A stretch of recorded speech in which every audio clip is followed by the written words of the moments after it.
നമസ്കാരം, കൊട്ടാരക്കര മീഡിയയിലേക്ക് സ്വാഗതം. കൊട്ടാരക്കര താലൂക്ക് ആശുപത്രിയിൽ ചികിത്സ തേടിയെത്തിയ ആൾക്ക് പേവിഷബാധയുടെ ലക്ഷണങ്ങൾ കണ്ടെത്തി. ഇന്ന് ഉച്ചയോടെയാണ് ഇഞ്ചക്കാട് സ്വദേശിയായ ഒരാൾ കൊട്ടാരക്കര താലൂക്ക് ആശുപത്രിയിൽ ചികിത്സ തേടിയെത്തിയത്. തുടർന്ന് ഇയാൾക്ക് ശാരീരിക അസ്വസ്ഥതകൾ അനുഭവപ്പെടുകയായിരുന്നു. പിന്നാലെ വെള്ളം കുടിക്കണമെന്നാവശ്യപ്പെട്ടയാൾക്ക് വെള്ളം നൽകിയപ്പോഴാണ് പേവിഷബാധയുടെ ലക്ഷണങ്ങൾ പ്രകടിപ്പിച്ചത്. തുടർന്ന് ആശുപത്രി അധികൃതർ അടിയന്തര നടപടികൾ സ്വീകരിക്കുകയായിരുന്നു. ഇയാളെ നിലവിൽ തിരുവനന്തപുരം മെഡിക്കൽ കോളേജിലേക്ക് മാറ്റിയിട്ടുണ്ട്. ചികിത്സ തേടിയെത്തിയ ആളെ 8 മാസം മുന്നേ നായ കടിച്ചതായാണ്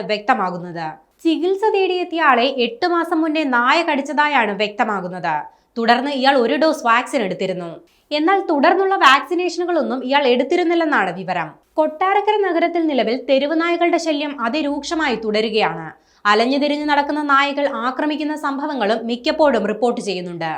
പൊതുജനങ്ങൾ നായഭീതിയിൽ തുടരുന്നതിനിടെയാണ് ഇപ്പോൾ കൊട്ടാരക്കര താലൂക്ക് ആശുപത്രിയിൽ ചികിത്സ തേടിയെത്തിയ ഒരാൾക്ക് പേവിഷബാധ സ്ഥിരീകരിച്ചിരിക്കുന്നത്.